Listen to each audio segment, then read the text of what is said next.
Hey, welcome to the Hangar Z Podcast, brought to you by Vertical Helicasts.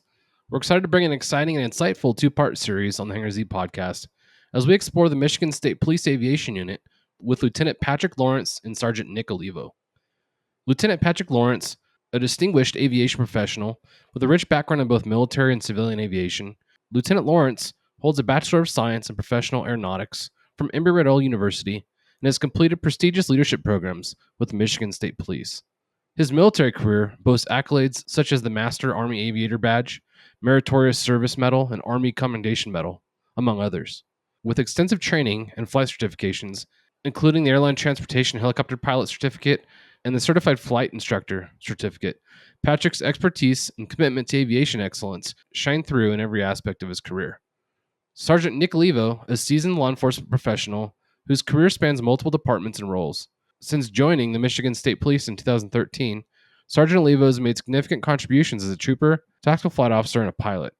His journey from having zero flight experience to becoming a skilled rotary wing pilot and a unit safety officer is nothing short of remarkable.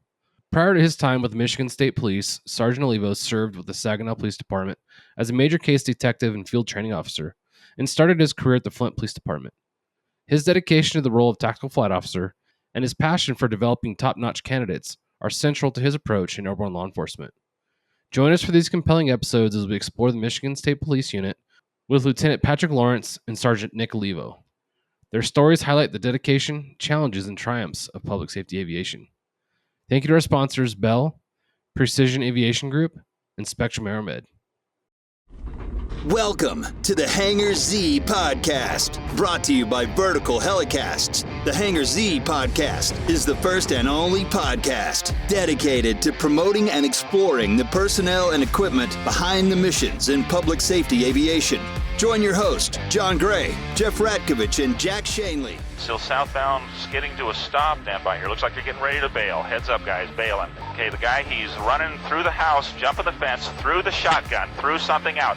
Grabbing the shotgun. Don't go over that fence. Don't go over that fence. Grab the shotgun again. He is armed. Stay there. Hold your position. 4 on the stop. You're in custody. Good advising code 4 on the stop. Hey, welcome to the Hangar Z Podcast. I'm your host, John Gray. I have a really fun conversation in store for today. It falls in the heel of an article and some really cool photography and videography work that was done by Lloyd Horgan.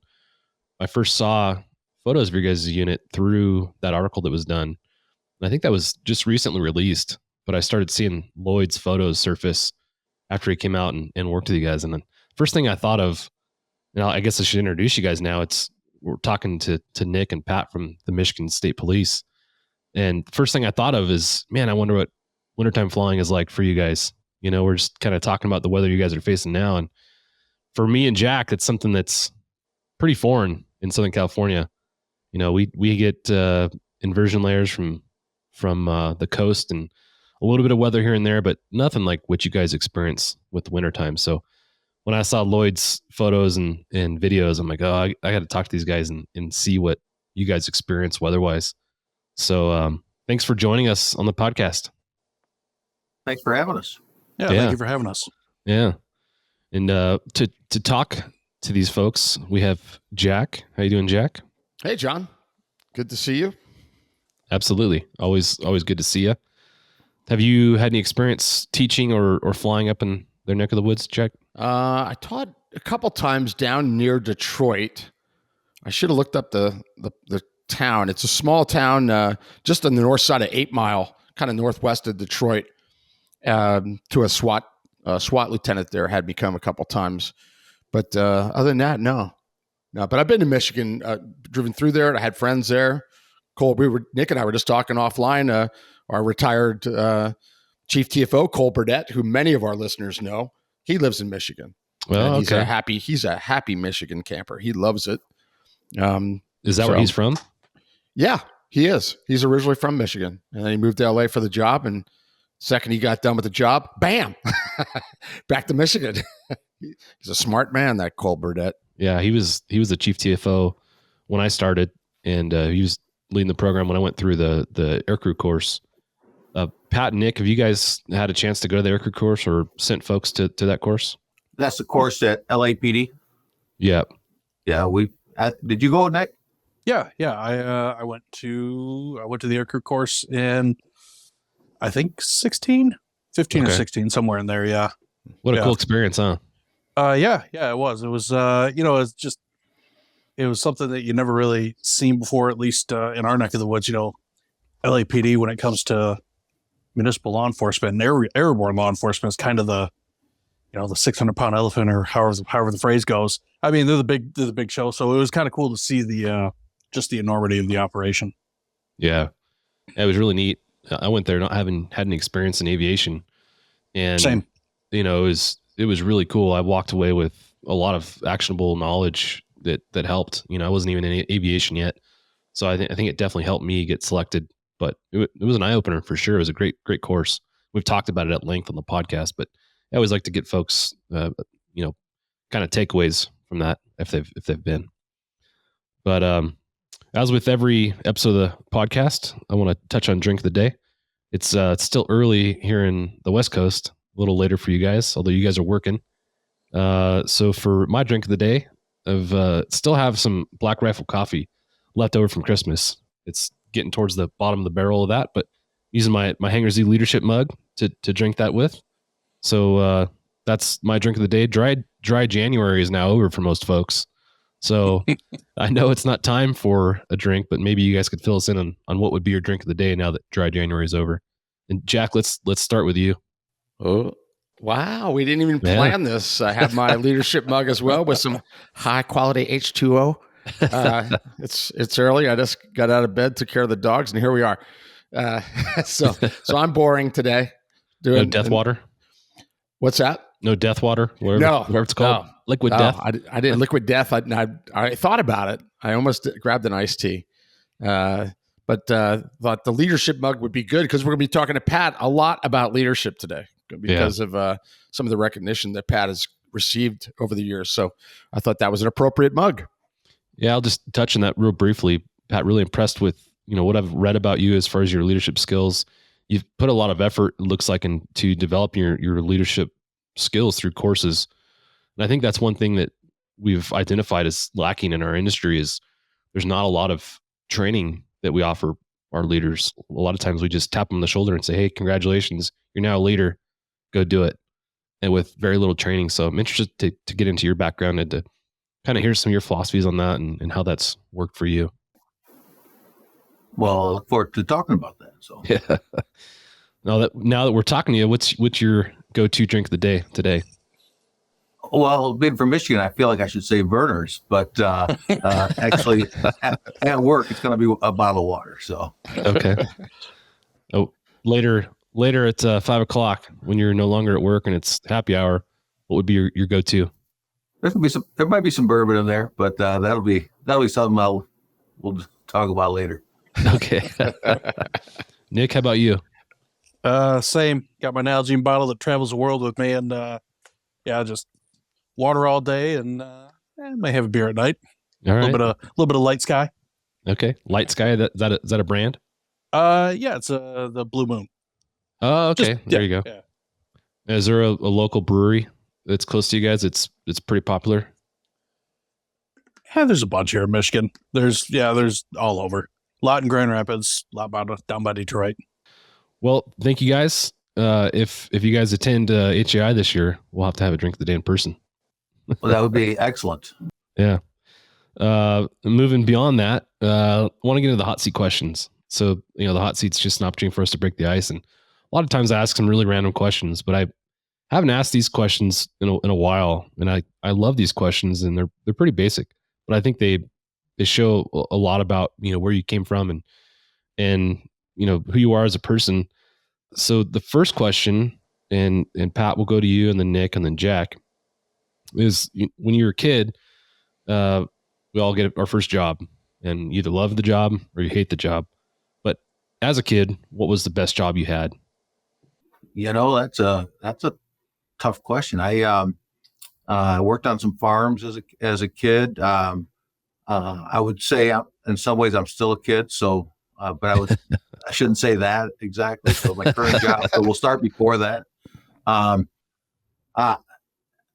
I was fortunate. I was 17 years old and I enlisted in the Michigan Army National Guard, and that was what put me on the path to where I'm at now.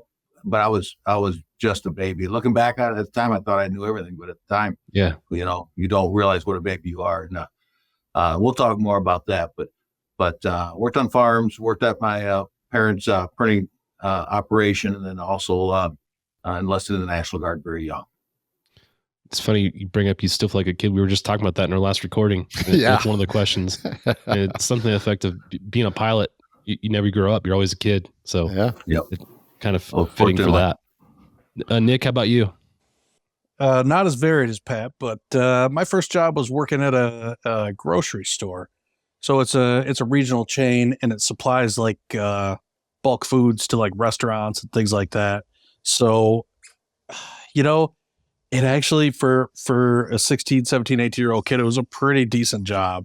Yeah. I got whenever I'd come home from college in the summer, go back to work and make a little pocket change here and there. But got to the big thing about it I thought was cool was you got to meet a lot of people. You have to meet a lot of people. That's where it started. But way before I became a cop, how you learn to deal with people is through that, and a lot of different types of people.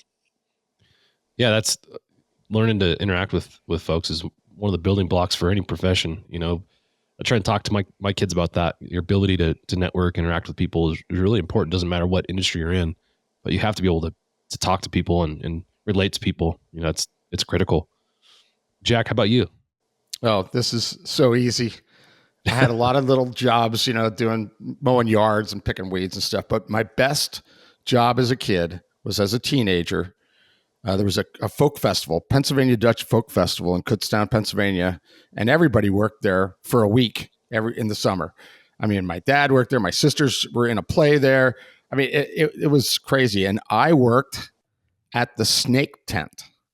There was a tent with an old guy. He was in his 90s, Professor Herzog, and he had all these snakes, and there was Pennsylvania Dutch snake lore. That was the theme of it. I mean, there's all sorts of other tents about blacksmiths and food and stuff, but I worked at the snake tent. That was my dream job, and I got to do that for a few years and got to pick up my first poison rattlesnake and copperhead. And oh my gosh, my mom was not happy, but they were very tolerant. But that was my best gig, and I met a lot of people doing that too. It was funny how Nick brought that up. I was thinking that too, thinking the thousands of people I had contact with in that week. You got a big 6-foot black snake around your neck, and people are coming up and talking to you, and you're interacting and you're learning to talk. And that came in handy later, didn't it? I mean, so that was easy. That was my gig. I'll have to show you some pictures from that sometime, John. You'll get a kick out of it. Yeah, it's funny. That's your favorite job. I think, Jeff Rakovich, that's his worst nightmare. He hates snakes. That's good to know. Thank you. He's not the only one. Thank you for that information. Yeah. Coming to see you, Jeff. Yeah, Jack got something special for you. For me, growing up, my mom owned a coffee house and bakery from the age of about 6 until I was in college. She owned that. So, I grew up working the front counter at the bakery and would stand on a milk crate to take money from customers. And it was a lot of fun. It was, looking back on it, as I got older, I feel like it was kind of the equivalent of working in a bar, just not dealing with the drunks. It was really fun. You had your local customers that would always come in, your regulars. You got to know them, and kind of like a bar, you get to know folks and have some really good conversations. And again, to kind of the theme of what we're saying, learn how to talk to people and relate to people. And it does come important, when you are a rookie police officer, your FTO tells you to get out of the car and talk to some gang member that's 3 times your size. You better be comfortable talking to people, because it's tough if you're not. So that came in huge. Now, the next one is kind of just a continuation of the first question.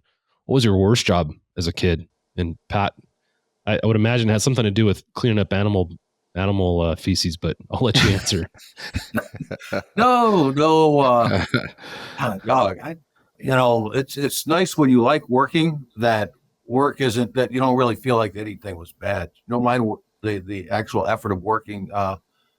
People ask me what I'm going to do when I retire. It's like, have no plans to retire. I'll retire from here, but there'll be another job in my future. So to look back on all the jobs I had, I was did some tree trimming, hard physical labor, but it was still enjoyed it. I don't know. I've never had a bad job. I've been lucky. So That's cool. I did some things in the Army that in the military that weren't the most fun at the time, but still I loved it all. Is it one of those go dig a hole there and now go fill it in and dig another hole somewhere else? Oh, I get to dig another hole. That'd be awesome. Nick, how about you? So I kind of agree with Pat. I mean, there's something, it's like everything, you take the wheat and leave the chaff, right? So there's something to be garnered from everything. But when I was in college, I worked for what they called our physical plant, and they had a big pool of rental cars. So like people would, some of the college administration or whoever check a car out, go drive wherever and come back. And so I'd wake up at like 5:15 in the morning, which now not that big of a deal, but for a college kid, like nobody wants to do that. And then, trudge over to the physical plant, go take all the cars from the day before, vacuum them out, fill them up with gas, wash them. And it wasn't a bad gig. And there's stuff to be taken away from that, but by and large, pretty mindless. So not really engaging. Yeah. One of those things that helps you figure out what you don't want to do later on, Yeah. Yeah. Apparently owning a car detail shop is not for me. Yeah. Jack, how about you? Worst job was paper route. Absolutely. Boom. I did not like that at all. I hated collecting the money on Saturdays, and I hated waking up early and in all weather in Pennsylvania. These guys can relate. I mean, there was days my dad was great. On bad days, he'd drive me, but most times I was on my bike. Delivering those papers, and that was hard. I did not like a minute of it. Growing up in the mountains of Southern California, we don't really have, the typical communities where kids can ride bicycles and deliver newspapers in the way that I envision it happening in, traditional urban environments. So I always thought that was like the coolest job. That was something I couldn't do, but I always wanted to do, but I guess getting up early as a kid's always difficult, right? Yeah, that was hard. That was not fun.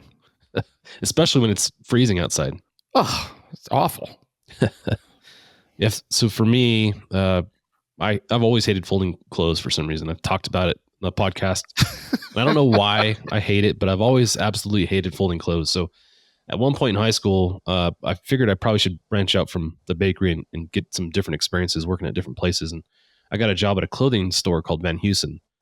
And why I thought it was a good idea to work there, I don't know, because your job literally is to fold clothes and put it on display. So I think I lasted like 3 weeks or something there. It was horrible.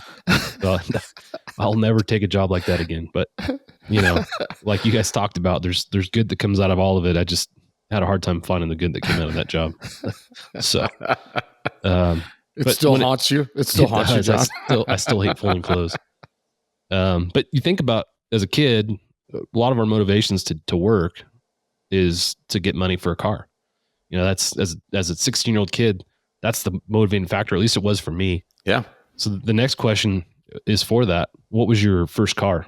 And Pat, we'll start with you. Oh my goodness. It was nothing fancy for sure.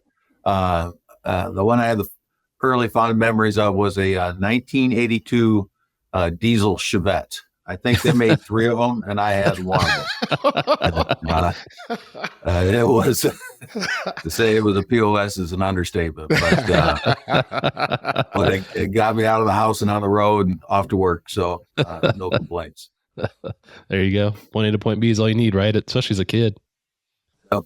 Nick, how about you? You started laughing, so I figured you had a good story. Thank you to our sponsor, Precision Aviation Group. Mission-critical operators and fleet managers rely on Precision Aviation Group as a worldwide leading rotor and fixed-wing MRO provider. PAG provides tip-to-tail solutions in 4 MRO segments: avionics, components, engines, and manufacturing DER services. A single point of contact gives you access to over 150 million in inventory globally, 24/7. Just call 800-537-2778. Precision Aviation Group. Others sell parts. We sell support. Not a good story, although I feel like not to pick on Jack already whenever we're starting, but I think this might date him a little bit. So my first car was a 1991 Chevrolet Caprice. It was the first year they did the bubble body with the built-in fender skirts, and it was not an old police car. We were able to I was able to pick it up pretty cheap from some old people in my neighborhood. It is a great car. I love that car. I still go on eBay Motors or the classifieds every now and then to see if I can find myself a nice 91 Chevy Caprice to relive the glory days. I love that car. Yeah. Yeah. Jack, but I figured Jack might have driven one. Yeah, I might have chased bad guys in one, That's that's what I mean. Yeah. Oh yeah. I love that car at work. That was great. That's kind of a good side story for you guys. What, in your experience, and Jack, we'll start with you. What's your favorite patrol vehicle you've ever driven? That was it. Was that it? Chevy? Oh yeah, I loved the Chevys in the mid. We started getting them mid to late 80s, and then 90s. It was the go-to, and then it went to something. It went back to Ford, I think. But that was a great patrol car. Pat, how about you? I love the 94 Caprice. It had the LT1 motor in it, the Corvette motor in it. That thing was a hot rod. But wasn't that long ago that I peeled an aircraft somewhere and jumped in a Charger for the first time. And I could not believe what a rocket ship those were. Those are holy cow. They're good looking too. Probably was a good thing I didn't have it when I was working the road. I don't think I survived. And Nick, I think I know your answer because you talked about it. What was your favorite patrol vehicle? Well, I got to be honest with you. I missed the Chevy Caprice days. I got to drive one once, and it was pretty tired, but it'd still get up and go. But I think pound for pound, the best patrol car I ever drove. The Chargers were nice, but I loved having a Tahoe. They were just good, solid cars. Not terribly fast, but lots of room. You could store all your gear in there. Yeah, for the office on wheels, I thought pound for pound, that was, at least for us, the best one I ever drove. I love the Crown Vics. I still do. It's such a nostalgic vehicle to me. We went from the Crown Vics to the Explorers, and then we also had some Tahoes. The Tahoes, I don't know if it was a governing, like a QMD type issue, but in California, our Tahoes, at least in my agency, maxed out at like 105 miles an hour. So we're getting torched on pursuits. You'd have a beat down 1991 Honda Civic pulling away from you on the freeway in a pursuit. It was embarrassing. So I think those disappeared pretty quickly and turned into supervisors' vehicles.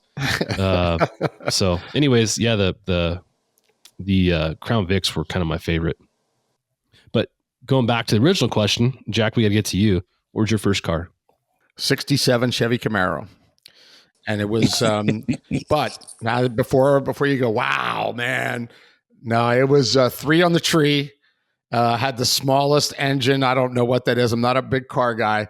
It did not go fast. It was not like this souped up Camaro. I had a buddy, Randy, that had a souped up Camaro that was beautiful. Everybody liked him. All the girls liked him too, I noticed. And my Camaro was not like that. It was white, not fast, but it got me to work and got me to where I needed to go. And I was very thankful for it at the time. Yeah, that's cool.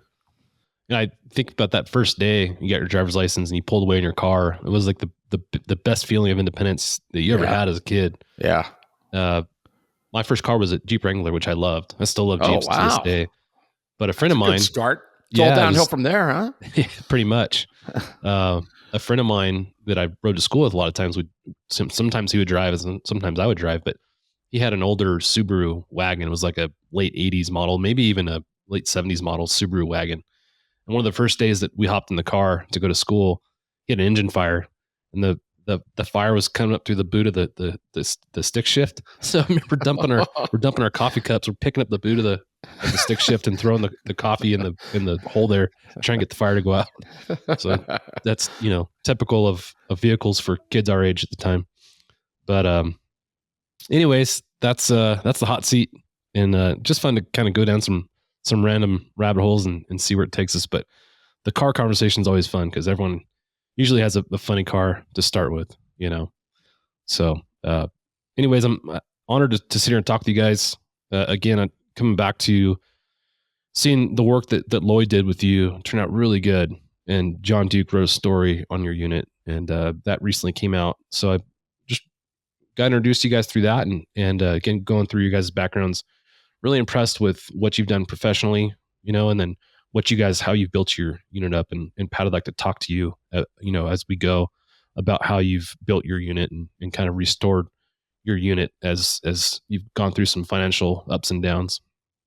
But before we kind of get into those things, can you talk about, and Pat, we'll start with you, where you grew up and kind of how you got into aviation? I'm originally from Michigan, Kalamazoo area. Grew up in a small town in Southwest Michigan. Had an eye for flying from as far back as I can remember.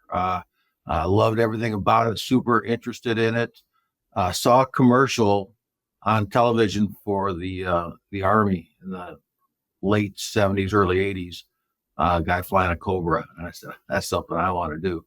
So asked my father, who was in the National Guard at the time, if there was anywhere in and around where we lived in Michigan that could be a possibility. He pointed me towards the National Guard unit up in Lansing. It was about 3 hours away. That started me on the road. So, but originally from Kalamazoo area, and then just fascinated with it. Got a ride when I was 10 years old, a $20 fare ride and helicopter, and I was ruined at that point. From that point on. So, yeah, we were just talking about the Army recruitment ads that were popular for a while, and it sounds like you were bit by one of those recruitment ads with the Cobra. Didn't take much, but yeah, I was definitely hooked. So yeah, Al Mack was our recent guest and ends up being a Task Force 160 MH-47 pilot, and he said, "Be all you can be." That got him. That got him. And we talked for a few minutes about how the commercials worked at that time. They actually did, and that they were lacking now for a while, and maybe they'll figure it out. But it's amazing how many people say that about something that grabbed them, and it ends up being a commercial for, you know, be all you can be, or seeing that Cobra. It did it for you. Yeah, I think for me, it was the air shows. Going to the air shows and seeing those in person was like, holy cow, you know. Did you have any military bases nearby that you were able to go as a kid and see an air show or something like that? The first air show I went to, I was participating in. So yeah, Midwest is not like California. I'll just say that, or other parts of the state. It's kind of dry for that. It's gotten better over the years. So, but at the time, no, that wasn't a thing. Do you recall the first helicopter that you were in at the fair? What kind of helicopter it was? Oh, yeah, it was the Bell 47. Wow. That's cool. Very cool. That's great. And Nick, how about you? Not as storied as Pat's, but so growing up, I only wanted to be two things: a pilot or a cop. So I was kind of going down the road of flying and hopefully for the military. And I was playing football in high school. I ended up getting a concussion. And so the recruiter said, "Yeah, you're not flying." And they said, "But we can make you an infantryman."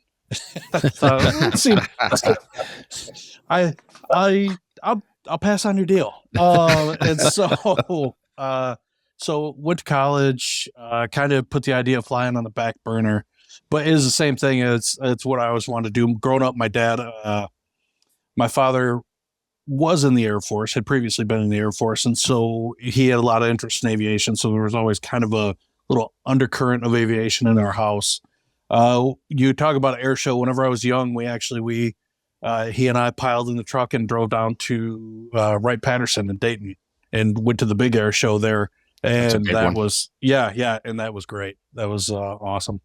So, yeah, I kind of put the idea of flying out of my mind, and police work was where I was at, and then ended up finding myself in the state police and kind of in aviation by happenstance, as it turns out. Yeah. That's cool. Yeah. So it worked out. The law enforcement side, was there anybody in your family that kind of influenced you in that way? I had a pretty distant uncle that was a cop, and so a little bit of, I'd see him maybe once or twice a year, and, you see the uniform on the patrol car and you're like, it's kind of cool. But yeah, it's just, I don't know. Nobody really in the family or cops. It was just, I kind of got pushed that way, and I'm not sure exactly why. No television influences or anything there, Nick, for the cops. I'm sure. Yeah, I'm sure. I mean, it was, it was back in the mid '80s when I grew up. So, there were good cop shows on back then. But yeah, I'm sure it was one of those. Hill Street Blues. Hill Street Blues was probably an influence. Yeah. It's funny. I never actually saw Hill Street Blues growing up until I had been a cop for like 10 years. And one of my supervisors, one of my sergeants was like, "Hey, have you ever seen the show?" And I said, "We talked about it." No, I'd never seen it. And we watched it, and I was like, "That's actually pretty good." It was a good one. Yeah, that was a good one. Yeah. Yeah. But nothing I could put my thumb on. Going back to the recruiting side and ads and whatnot, we've talked about how cops was a major influence for a long time. People that show did a really good job of highlighting some of the great stuff that we did and do.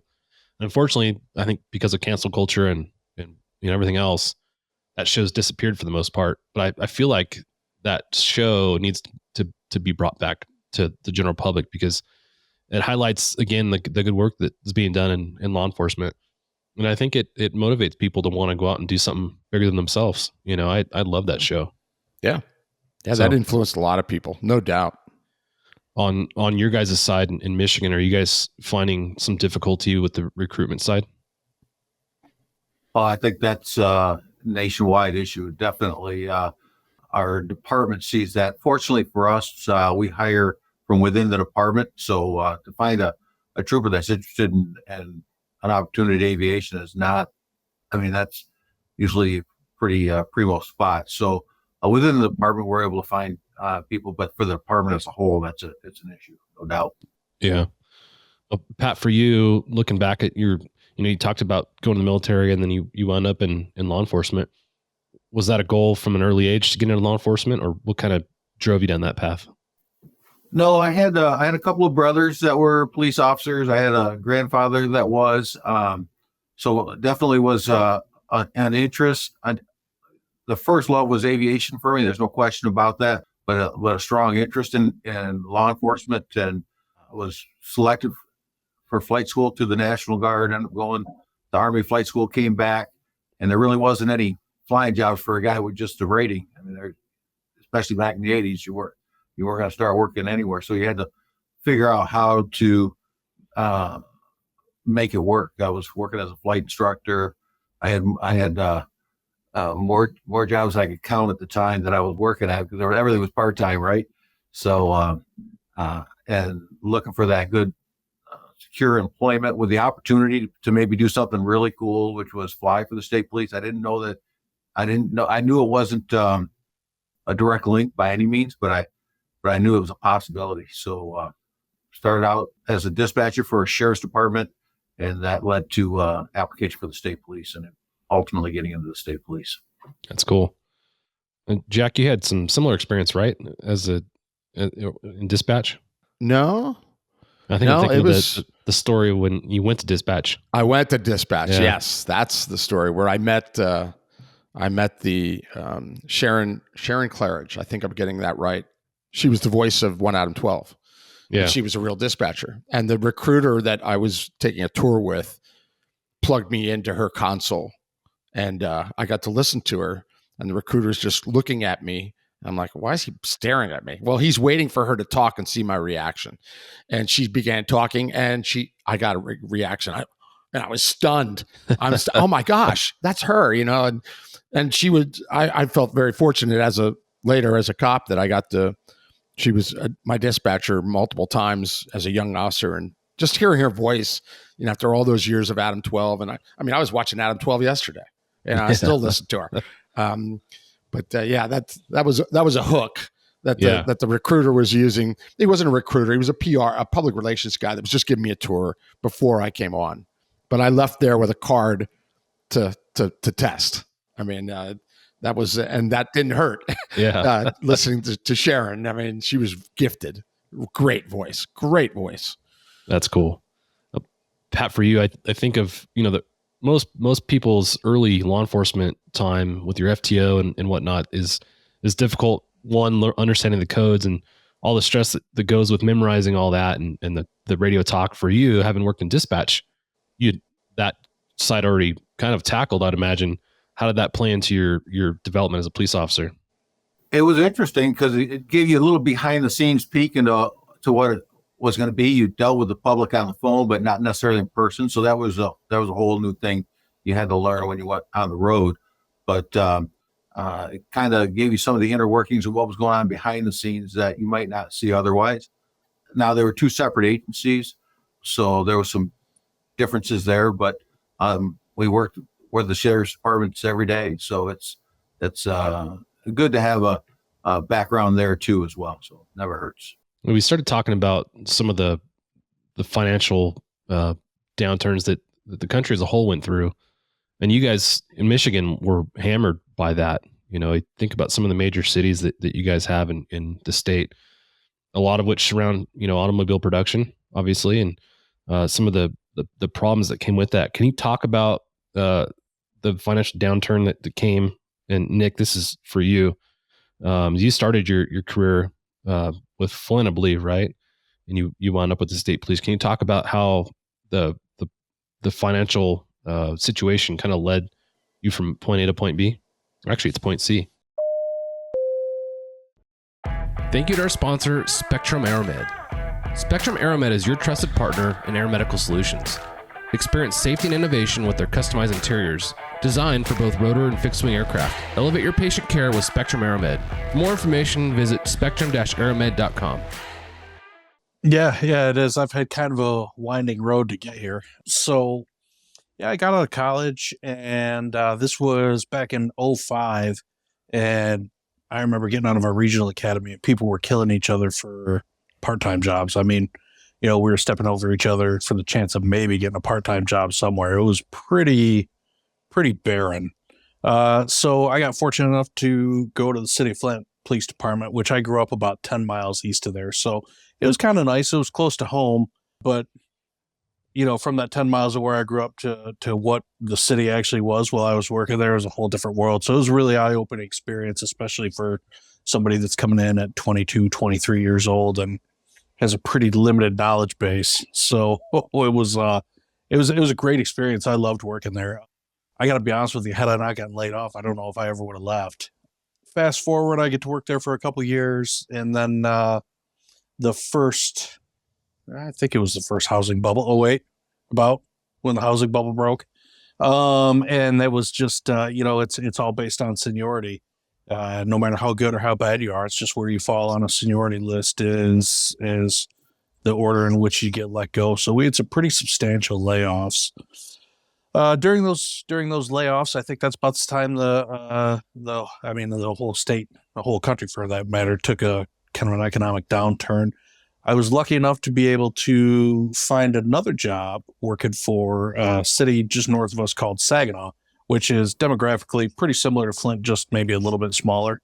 And got to work there. And it was, again, same thing, really nice, decent place to work, good people, good work.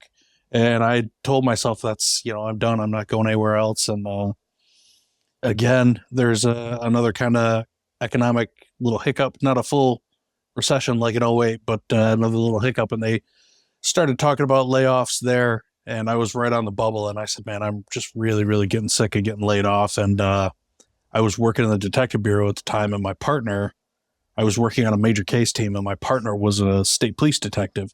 He said, hey, the state police is hiring. I said, well, I'm not, that sounds great and all, but I don't want to, at this point, I'm 30 something years old. I've got kids, a family, a house. I don't really want to pick up and have to move all the way across the state with the housing market still not in a great shape. He said, no, we're doing this secure cities thing. We're putting troopers back in the cities, and you may not be able to go back to Flint or Saginaw, but you'll probably be close. And whenever you talk about the hook, he got me. Got him. So, So he set the hook, which he didn't have to try too hard. I'd always kind of wanted to be a trooper, but back in the day, it used to be you'd have to go like 100 miles away from where you grew up in the state, which I didn't care about being away from home, but the 100 miles put me away from all of the major metropolitan centers, and I knew that's kind of policing I wanted to do. So I kind of passed on it earlier. So like I say, he didn't really have to try too hard. I ended up applying, getting the job, and off to the state police I went. That's cool. Yeah, it was a good experience. As a young police officer, I think any young police officer benefits from working in a busy area. Can you talk about your experience working in Flint as a young police officer and kind of how busy the area was and how that kind of helped you get to where you are now? Oh yeah. So just it's a lot of experience. It was a call volume wise a pretty busy area, and lots of calls, and especially kind of your index 1 type crimes, your pretty substantial things. And it was a unique blend because I'd had some friends that worked for Detroit PD, and they said, yeah, that's there may be a lot going on in the city, but it may not be happening in your precinct or the precinct next to yours, so you might not know about it.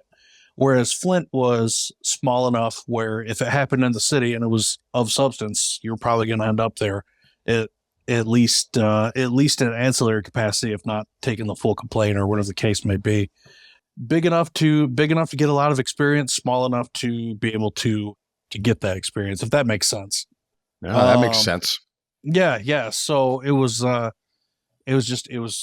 great experience. We would come in and we'd be, 25, 30, 40 calls down, and we'd run call to call to call every night, intermixed with whatever in progress came out. So really fast paced. You had to be able to pivot pretty quickly on what you were doing to what you needed. So I always joked and called it, my partner and I called it triage policing. We just take whatever's the most important thing. You handle that, and then you start working your way down the list. So it was, but like you said, great experience for a young police officer. Yeah. Jack, you have a little bit of knowledge in that. Oh, geez. Yeah. Coming from a small town, I was in shock, when I got to LA, but especially when I got off probation, went to South Central, the 77th, that was a whole different world. And it's exactly what Nick just described. You were 20 calls down the second you started.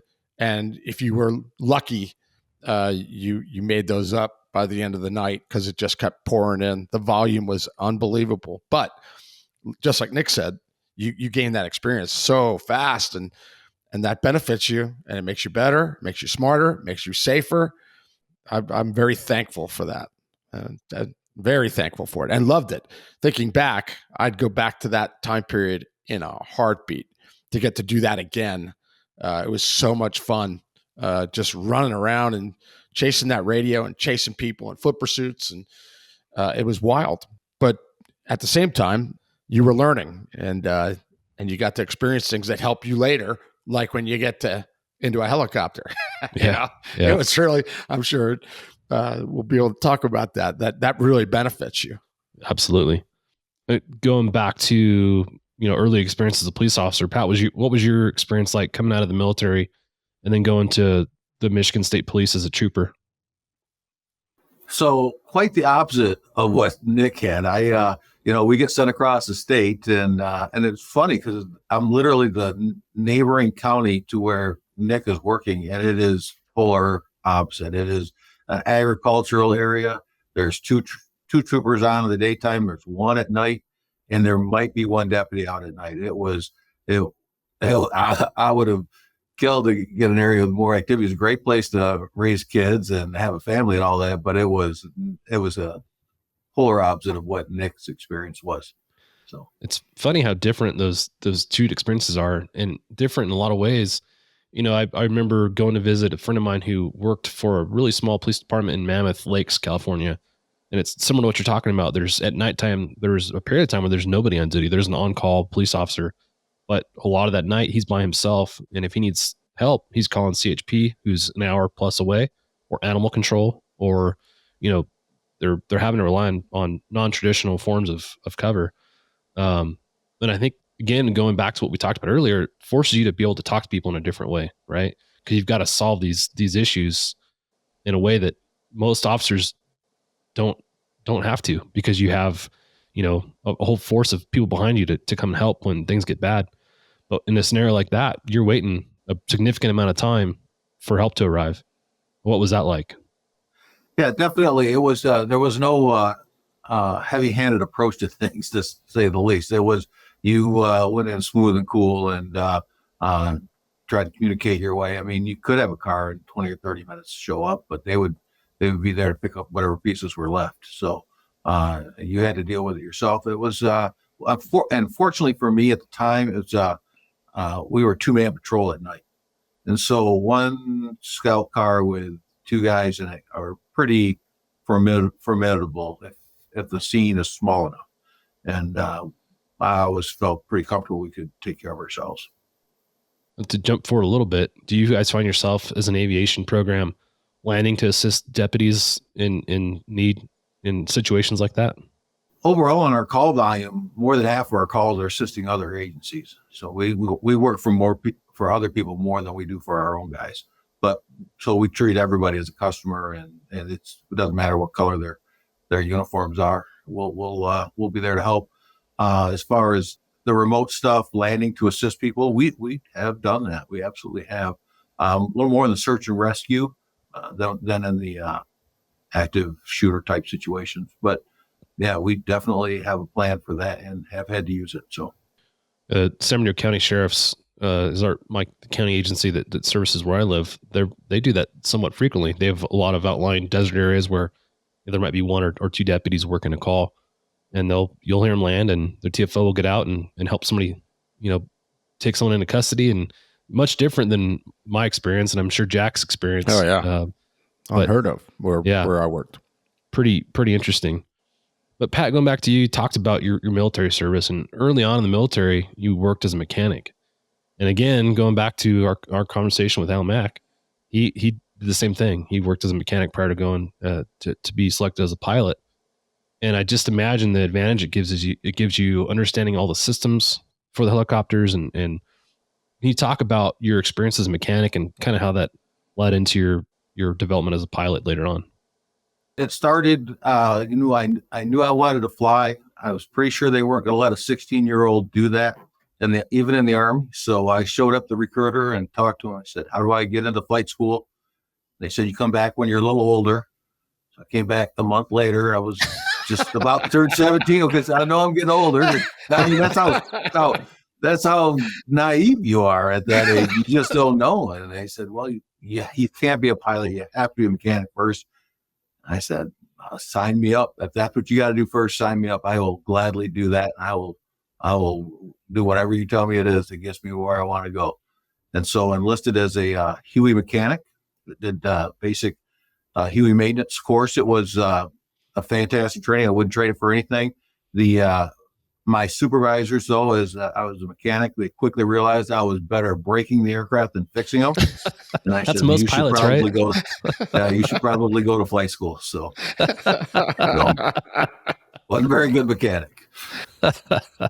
Do you find even today, Pat, do you find times when your mechanical knowledge and your aviation maintenance knowledge benefits you as a trooper flying? Right. So the advantage of that, and then I also gained a lot of experience through the National Guard, through deployments and just different experiences with managing maintenance. I don't need to necessarily know how to fix the part that's broken or the aircraft that's broken, but I need to know to go to my lead mechanic and talk with him about how we're going to manage the budget piece of it, the purchasing piece of it, the downtime. Are we able to maybe get a rental engine, or are we going to have downtime because the training's going in at the same time? So our transmission's going at the same time. So we'll kind of adjust all that. So more for me at this point in the game is the maintenance management of it, how we're going to move the whole project forward so we get that aircraft back into the game so the guys can go out and do good work with it. I think what you're describing is kind of the problem we talk about a lot in the podcast when it comes to leadership and aviation programs. A lot of leaders in law enforcement are assigned to aviation and a lot of times don't have any aviation experience as they come in as a supervisor. Can you talk about, for the supervisors that find themselves in a position where they're walking through the front door with very little experience, what can they do to kind of help get themselves to speed to become a good leader and understand how to manage those types of projects? Experience is a valuable teacher for sure. And so for me, I was able to gain some through the military and gain more here at the job site. but really relying on those people that are already experts. I rely on the lead mechanic for what direction we should go on the maintenance.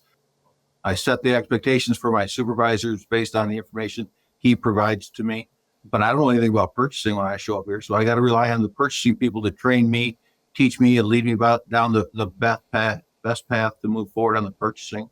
So really relying on those people that have that in-depth knowledge. APSA has a great course, but it's not just that. It's literally working every day with these people and working through these issues that you're going to learn what it takes to manage all of that. Yeah, I think trusting the subject matter experts is huge. And we talked about, I think it's Terry Maiucci's term that I like to go back to, is checking your ego at the door, understanding that somebody has far more knowledge than you on maintenance, for example, and understanding, what those budgets look like. And, I think from a leadership standpoint too, as a sergeant, if you work patrol, you go on an incident and you tell your folks what to do. You tell them to charge, they're going to charge. And you go to aviation, you don't have the experience in aviation to understand the FARs and how that pertains to legal operations and weather and all those things. It's a little different. You can't just go in there and tell your folks to charge and expect them to charge because there might be bad weather. There's other factors to consider in that. And Jack, we've talked about that at length of, some of the best leaders you worked with were ones that trusted their subject matter experts and relied on them. Bell is proud to sponsor Vertical Helicasts and their vision to hold meaningful mission, safety, and best practice conversations in the helicopter industry. The lessons learned from these conversations will undoubtedly shape the future of both new and veteran helicopter operators. Absolutely. I think that's the key to success for someone coming into any specialized unit. It doesn't matter what the specialty is, SWAT, bomb squad, detectives. If you come into a detective unit and you've never been a detective, but now you're supervising them, you better trust your subject matter experts. And if you don't, if you try and come in there and, no, well, I could do this. I'm going to change this. I'm going to change that. And we're not going to do that anymore. You're going to fail. But air support certainly is unique in the fact, the things that some of the things Pat mentioned and things that you mentioned, John, about weather and FARs, and things like that. And maintenance, big one. There's no one, I don't know anyone in the law enforcement aviation community that knows everything about every aspect of the unit. It doesn't exist. I mean, you can know about it, but I mean, where you know everything, you have to trust those SMEs and those specialties within the aviation unit. And I was smiling as Pat was talking because that makes me happy of how he approached that, because it's the smart thing to do. It's the effective thing to do. And like you said, John, we talked about that a bunch on the podcast because not everybody does it that way. I mean, I'm thinking of names right now, that were terrible at leading in the aviation unit because they didn't do what Pat just described, and they failed. Yeah. That trust is huge. And again, going back to checking your ego, that ability to do that has to be, I think, at the forefront to be an effective leader, again, in whatever capacity you're serving, but especially in aviation. Going back to your Army time, can you talk about some of the opportunities you have to fly different platforms and some of the opportunities you had to deploy overseas in your time? I had 30 years in the National Guard. It was, I look back on it very fondly. Everything was, of course, I don't remember any of the bad parts of it, but only the good parts of it. That's how memories go. But right. Just so many things, so many great people that taught me so many lessons. Young pilot, right out of flight school, flying with a guy's nickname in Vietnam was Magnet Ass because he got shot down so many times. And, I've got this 50-year-old teaching 20-year-old Pat Lawrence how to fly a helicopter and how to come into an LZ safely and how to exit safely. And just so many lessons. They taught me so much on flying. They taught me so much on life as well. Just great people. The Vietnam vets that I got to fly with, just so much experience they were able to provide and willingly provided it to me for no real reason. I don't know why they did it. I mean, I was signed to work with them, but they didn't have to tell me and explain to me and teach me as much as they did. And I'm so thankful for that initial experience that they were able to provide to me. From that, I flew gunship Hueys before the military, the Army got rid of them. Great platform, really cool opportunity to fly. Moved back into the Scouts, eventually into Cobras, Blackhawks, and ultimately retired as a King Air pilot for them. Wow. So, but just a lot of platforms, a lot of missions, but just different assignments. Assignments as a Scout platoon leader was my first assignment. Super experienced guys to work with. Great. Even my mechanics, I was so young, I didn't know anything. I had senior mechanics that did the maintenance for the platoon, and they just told me to shut up and listen to them, and I'd be okay. And I said, that's probably a pretty good lesson. I should do that. So,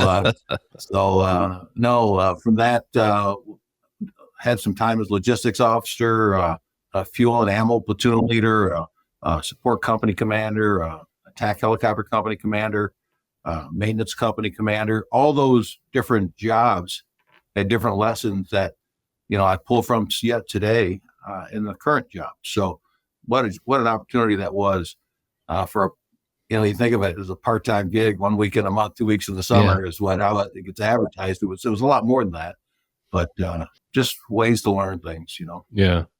Of everything you flew, at least in the National Guard, what was your favorite?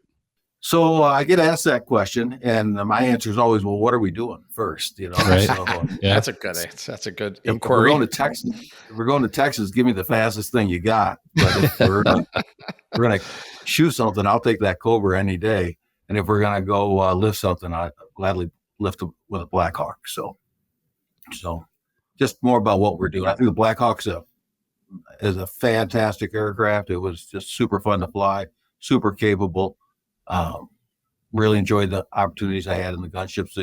Actually, gunship Huey was kind of cool too. It was a little old school, but it was fun when you could go out and shoot, and you could have the guys from the motor pool in the back of the helicopter while you were shooting. And, I don't think they do that anymore, but back in the day it happened. So that's cool. Everybody got to be a part of it. So you're thinking of all the different roles you had and different aircraft you flew. You think back on your time, and what was your most memorable deployment? And of those deployments, was there a memorable mission, something that was either really fun or just noteworthy for one reason or another? 2 deployments. Did a deployment in Blackhawks to Kosovo. I was a battalion executive officer of a General Support Aviation Battalion. So we had Cobras.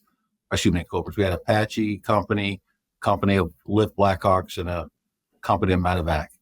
I got to fly medevac as the battalion XO, which was cool. We had up one particular mission. We didn't have a lot of people injured in Kosovo. It was a pretty benign environment over there. We did have some guys stranded on a top of a Humvee in the middle of a river on the side of a mountain. We got to go pull off. That was kind of a fun hoist mission. So that's one of those Dear Chief letters. Yeah, I know where your car is at. Is the good news. Bad news. That's funny. You deployed all over Kosovo, Serbia, Kuwait, Africa. Africa strikes me as unique. What was that experience like? So my trips to Africa came from my Kuwait deployment. So we got all throughout the theater in that twin engine airplane, the King Air. And really, I ended up doing a VIP transport type mission while I was there, which as a gunfighter, that probably wouldn't have been a mission of choice, but having grown up in scouts and guns, but it really was cool. We got to go to all the theaters, see everything that was going on in and out of Afghanistan and out of Iraq every day, and still made some trips down to Africa. I had been in Kuwait. It was kind of a funny story. I'd been in Kuwait for 6-8 months, and I had a trip to Africa, and it was right on the coast we were landing, and we landed on the coast, and it as hot as it was in Kuwait, it really wasn't humid. It was just crazy hot, and I'm not a hot weather guy by nature anyways, but then we landed in Africa, and it was right on the coast, and we opened up the door. It felt like the steam was rushing in the aircraft. And I was like, what is that? You have humidity here too, and the heat. That's awesome. That's funny. Sign me up for not coming back here. So just a cool experience. Yeah. All that experience in leadership development in the military led you to where you are now. I mean, again, excited to get into some of your leadership philosophies and some of that. Before we kind of dig into that, can you guys talk about the Michigan State Police kind of broadly? I'm not very familiar with your operation outside of aviation. Can you talk about some of the details that are available? How big the response area is statewide, and kind of what it looks like to work as a trooper for the state police.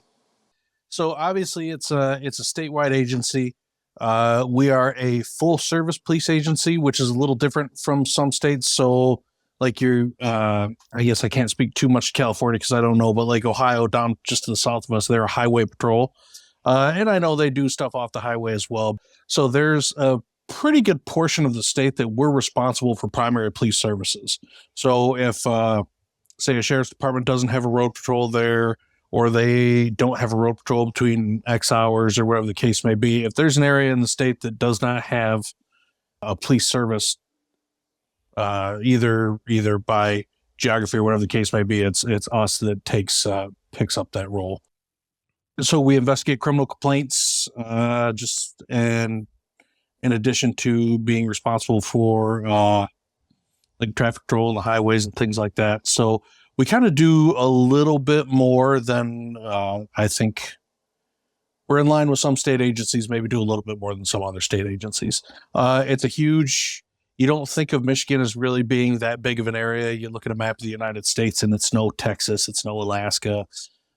But what we do have is kind of the odd shape because of the lakes. And I like telling the story. So in recruit school, you're just, everywhere you go is all alphabetical. So the guy that sat next to me was a Youper. He's from the UP. That's what we call people that are from the UP, or Youpers. So the guy that sits next to me is a Youper. And we get at least back then, whenever you go to recruit school, you don't know where you're going. So you enter recruit school and you can be assigned anywhere throughout the state of Michigan.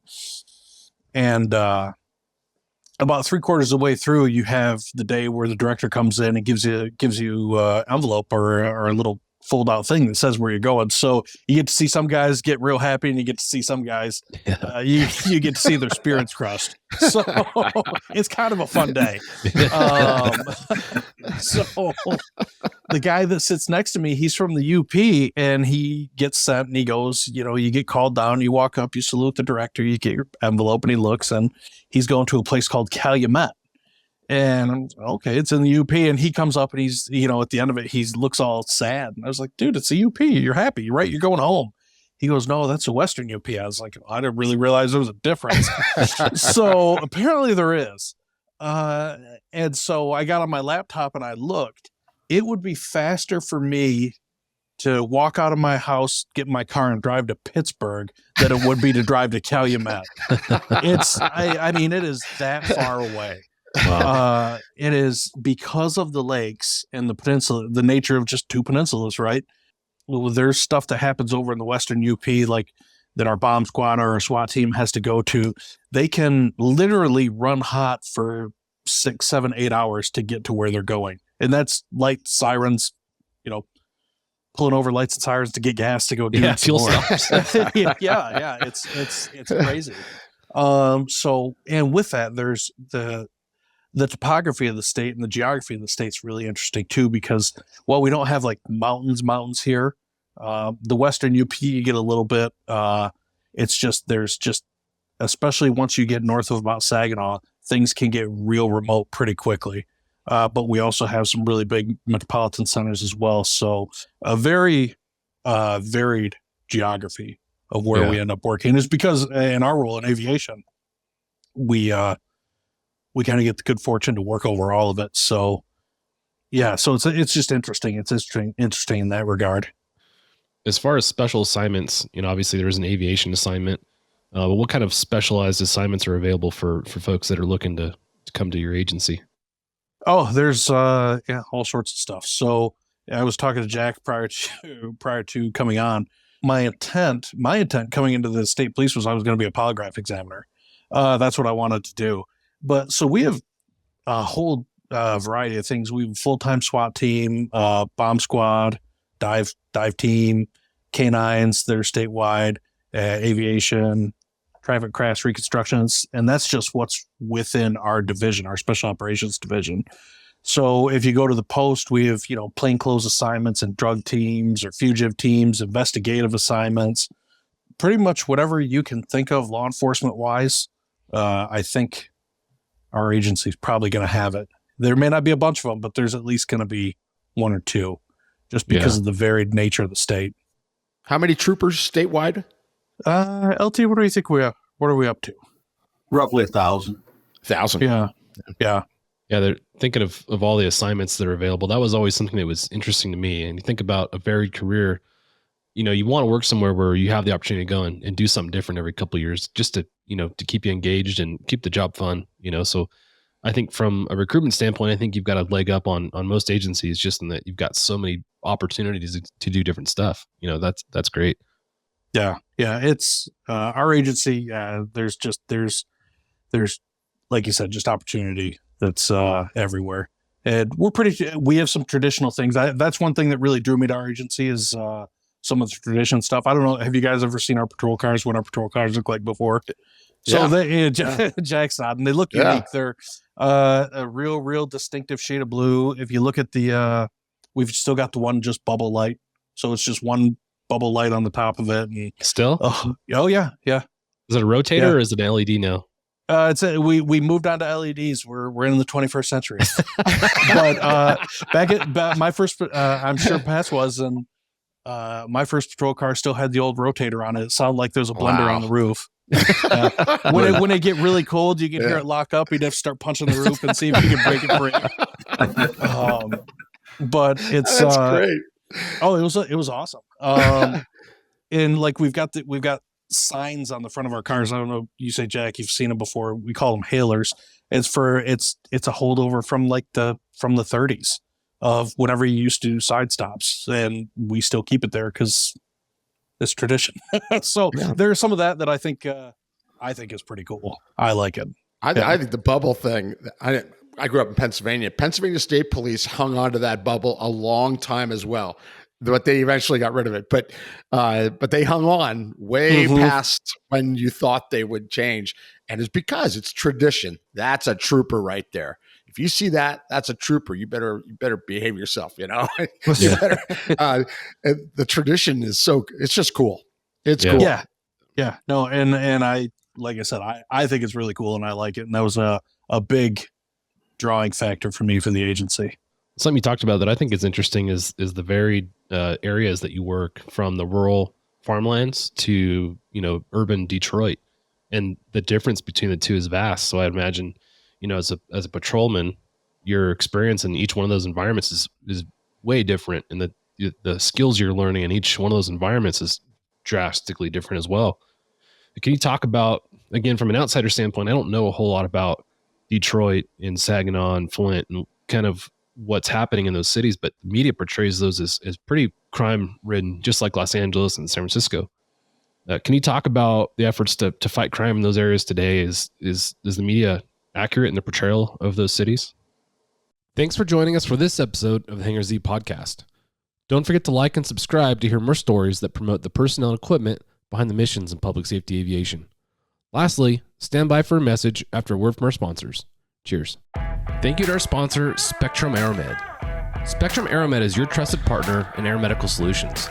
Experience safety and innovation with their customized interiors, designed for both rotor and fixed-wing aircraft. Elevate your patient care with Spectrum AeroMed.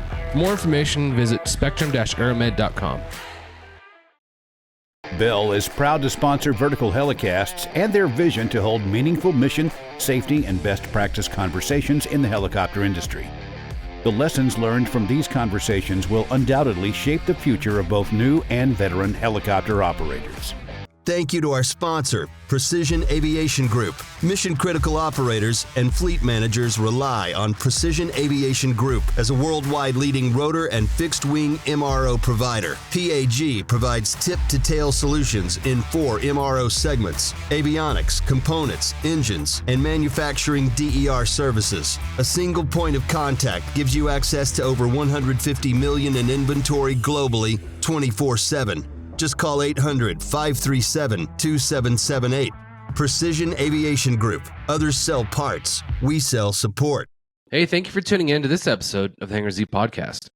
We hope you enjoyed our conversation with Lieutenant Lawrence and Sergeant Olivo and gained valuable insights from our discussion. Don't forget to subscribe, rate, and review the podcast on your favorite platform. Follow us on social media to stay updated on the latest episodes and community news. You can now watch our podcast on YouTube under the channel vertical_helicast. Head over to YouTube, search for vertical_helicast, and enjoy our episodes with additional visuals and exclusive content. Be sure to subscribe and hit the notification bell so you'll never miss an update. Thank you for your continued support, and we look forward to seeing you on YouTube. Cheers. Time to close up the hangar.